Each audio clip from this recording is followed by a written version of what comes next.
জানিয়ে দেব হাতে থাকা সর্বশেষ আপডেট বাংলা সংবাদ। প্রথমেই সংবাদ শিরোনাম। মন্ত্রী, এমপি, ব্যবসায়ী ও পুলিশ সহ শতাধিক ব্যক্তির ব্যাংক হিসাব জব্দ। এরপর জানিয়ে দেব, আশা করেছিলাম ভাষণের প্রধান উপদেষ্টা একটা রোডম্যাপ দিবেন, বলেছেন ফখরুল। এদিকে ডিবি কার্যালয়ে ইনুকে জিজ্ঞাসাবাদ। এরপর জানিয়ে দেব, পাচারকৃত টাকা ফেরাতে সহযোগিতা করবে যুক্তরাজ্য, বলেছেন আমির খসরু।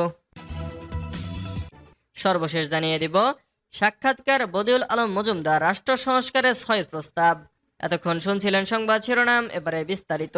তবে অনুরোধ থাকবে ভিডিওটিতে একটি লাইক করবেন এবং কমেন্ট করে জানিয়ে দিবেন কোন জেলা থেকে আপনি আমাদের এই ভিডিওটি দেখছেন। মন্ত্রী, এমপি, ব্যবসায়ী ও পুলিশ সহ শতাধিক ব্যক্তির ব্যাংক হিসাব জব্দ। ছাত্র জনতার অবিস্মরণীয় অভ্যুত্থানের মুখে গত ৫ আগস্ট প্রধানমন্ত্রীর পদ থেকে পদত্যাগ করে দেশ ছাড়েন শেখ হাসিনা।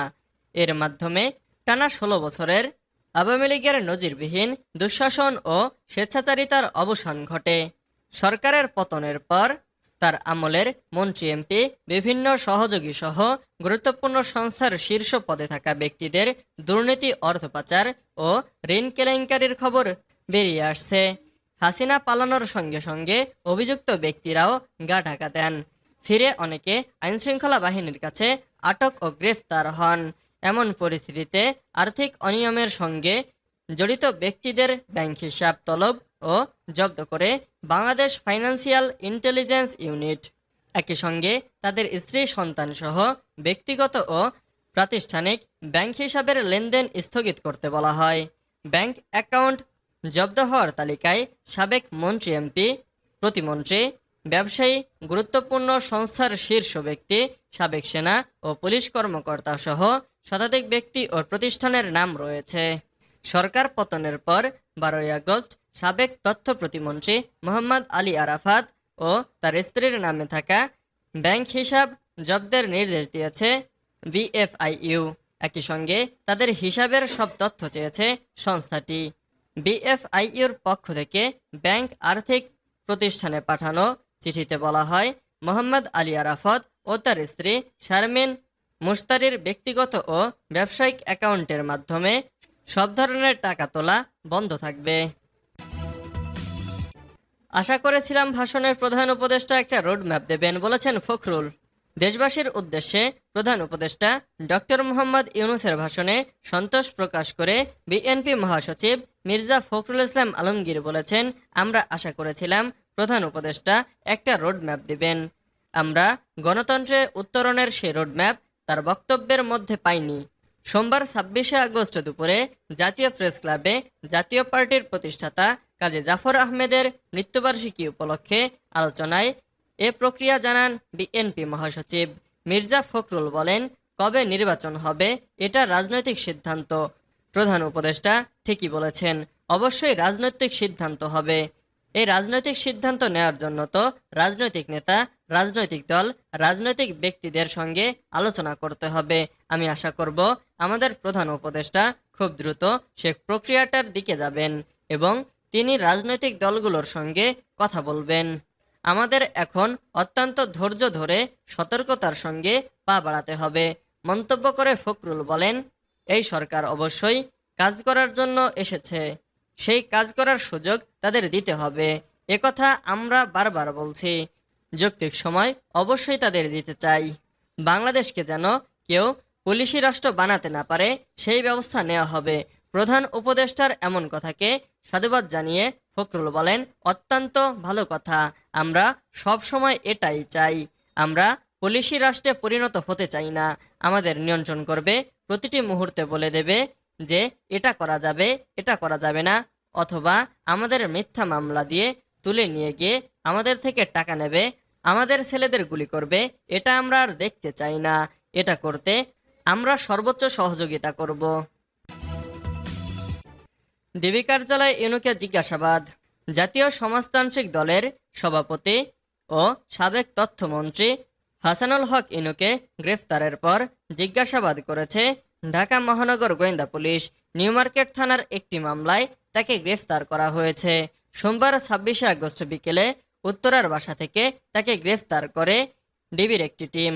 সূত্র জানায়, রাজধানীর গুলশান থেকে গ্রেফতারের পর একটি মাইক্রোবাসে করে তাকে ডিবি কার্যালয়ে নেওয়া হয়। ইনুর বিরুদ্ধে হত্যা মামলা সহ একাধিক মামলা রয়েছে। এসব অভিযোগে তার সংশ্লিষ্টতার বিষয়ে ব্যাপক জিজ্ঞাসাবাদ করা হচ্ছে। ডিএমপির মিডিয়া অ্যান্ড পাবলিক রিলেশনস বিভাগের পক্ষ থেকে জানানো হয়, আগামীকাল মঙ্গলবার 27 আগস্ট রিমান্ড আবেদন করে তাকে আদালতে তোলা হবে। হাসানুল হক ইনুকে নিউ মার্কেট থানার একটি মামলায় গ্রেফতার করা হয়। গত 21 আগস্ট ডিএমপির নিউ মার্কেট থানায় তার বিরুদ্ধে একটি হত্যা মামলা হয়। মামলা নং 4। ঢাকা মহানগর গোয়েন্দা পুলিশের যুগ্ম পুলিশ কমিশনার মোহাম্মদ রবিউল হোসেন ভূঁইয়া বলেন, গত 5 আগস্ট আওয়ামী লীগ সরকারের পতনের পর সারা দেশের বিভিন্ন জায়গায় হাসানুল হক ইনুর বিরুদ্ধে একাধিক মামলা হয়েছে। পাচারকৃত টাকা ফেরাতে সহযোগিতা করবে যুক্তরাজ্য, বলেছেন আমির খসরু। বিএনপি মহাসচিব মির্জা ফখরুল ইসলাম আলমগীরের সঙ্গে বৈঠক করেছেন ব্রিটিশ হাইকমিশনার সারাহ কুক। সোমবার 26 আগস্ট বিকালে গুলশানে চেয়ারপারসনের কার্যালয়ে এ বৈঠক হয়। ঘণ্টাব্যাপী বৈঠক শেষে আমির খসরু মাহমুদ চৌধুরী সাংবাদিকদের বলেন, দ্বিপাক্ষিক বিষয়গুলো নিয়ে আলোচনা হয়েছে। কত তাড়াতাড়ি আমরা নির্বাচনের দিকে যাচ্ছি সেই আলোচনাও এসেছে। আগামী দিনে বাংলাদেশের সঙ্গে যুক্তরাজ্যের যে বিভিন্ন ব্যবসা বাণিজ্য এবং ব্যবসা বাণিজ্যের বাইরেও যে সম্পর্কগুলো আছে সেগুলোকে আরও কিভাবে এগিয়ে নিয়ে যাওয়া যায় তা নিয়ে আলোচনা হয়েছে। এদিকে বাংলাদেশ থেকে যুক্তরাজ্যে একটি বড় অংশ টাকা পাচার হয়েছে। এ টাকা পাচারের অনেক নাম এসেছে। এ টাকাগুলো ফেরত আনার ব্যাপারে যুক্তরাজ্যের ভূমিকা ও সহযোগিতার কথা আলোচনা হয়েছে। তাদের পক্ষ থেকে সার্বিক সহযোগিতার কথা বলা হয়েছে। হ্যালো গাইস, আসসালামু আলাইকুম। কেমন আছেন সবাই? আশা করি অনেক বেশি ভালো আছেন। টাইটেল আর থাম্বনেল দেখে বুঝতেই পারছেন আজকে একটা জোস লেভেলের ভিডিও নিয়ে আসছি। আজকের ভিডিওটা খুবই ইন্টারেস্টিং হতে যাচ্ছে, কারণ আজকে আমি একটা ইম্পর্টেন্ট বিষয় নিয়ে আপনাদের সাথে কথা বলবো। সেটা হচ্ছে বর্তমানে বাংলাদেশের যে পরিস্থিতি, খুবই ভয়াবহ একটা পরিস্থিতি। বন্যা তো অনেক বিপদে পড়ছে, তাদের পাশে দাঁড়াতে হবে। অবশ্যই গাইস, তোমরা সবাই মন থেকে দোয়া করবা তাদের জন্য।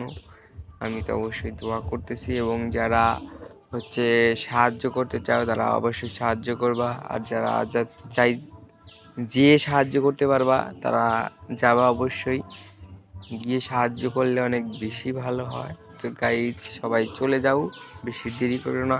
বেশিরভাগ হচ্ছে ফেনী আর হচ্ছে কুমিল্লা, তারপরে হচ্ছে নোয়াখালী, এগুলাতে অনেক বেশি বিপদে পড়ছে। তো গাইজ, তাড়াতাড়ি সবাই চলে যাও, সবাইকে সাহায্য করো। আর যে যেতে পারবে না তারা 10 টাকা 5 টাকা এগুলা দিয়ে সাহায্য করো। বর্তমানে বাংলাদেশের যে পরিস্থিতি, তাদের বিপদে যদি আমরা না দাঁড়াই তাহলে আমাদের বিপদে কে দাঁড়াবে বলো? তো গাইজ, দেরি না করে তাড়াতাড়ি যাও, সাহায্য করো এবং তাদের পাশে দাঁড়াও। তো গাইজ, আজকে এই পর্যন্তই। দেখা হচ্ছে পরবর্তী ভিডিওতে। সবাই ভালো থাকো, সুস্থ থাকো।